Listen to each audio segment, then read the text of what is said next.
Salut à tous, je suis Rui Barros Fouadienokam, juriste en droit du travail.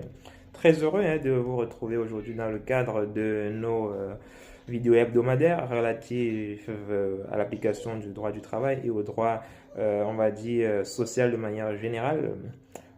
Aujourd'hui, nous allons aborder un thème, c'est celui en fait du licenciement pour faute lourde.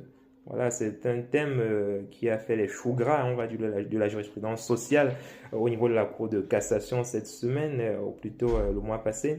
Et c'est une question qui revient aussi souvent dans les échanges que j'ai avec beaucoup d'entre vous. Alors, vous avez été licencié pour faute grave.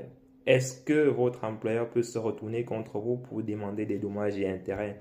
Voilà une question qui a été posée récemment à la Cour de cassation et la Cour de cassation a répondu positivement, n'est-ce pas, à cette question.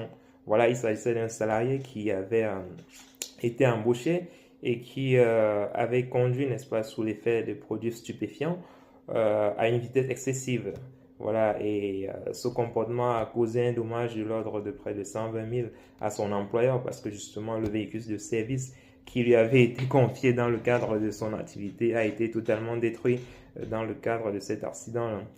Et donc, l'employeur a licencié le salarié pour faute lourde parce que justement l'employeur estimait que l'intention du salarié était de nuire parce que avant cette faute-là, le salarié avait déjà été averti, il avait déjà été réprimandé, n'est-ce pas, pour son comportement, mais il n'a pas changé. Le comportement n'a pas évolué sur le plan professionnel, il a continué à agir de même, ce qui a conduit à cet accident qui a totalement détruit le véhicule de service qui lui était confié. Alors l'employeur l'a licencié en se basant sur la faute lourde. Et derrière, au pénal, le salarié a été condamné.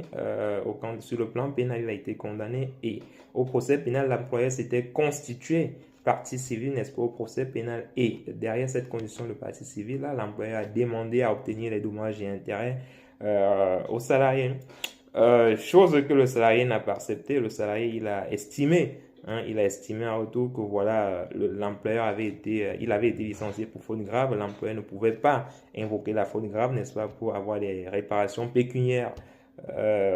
Sauf que la Cour de cassation ne l'a pas entendu de cette oreille. La Cour d'appel, dans un premier temps, ne l'a pas entendu de cette oreille parce qu'elle a estimé effectivement que voilà, la faute grave devait être détachée totalement, n'est-ce pas, du procès civil, du procès pénal, n'est-ce pas, dans lequel l'employeur, n'est-ce pas, en constituant partie civile, a sollicité la réparation du préjudice qu'il a subi. Donc, la Cour de cassation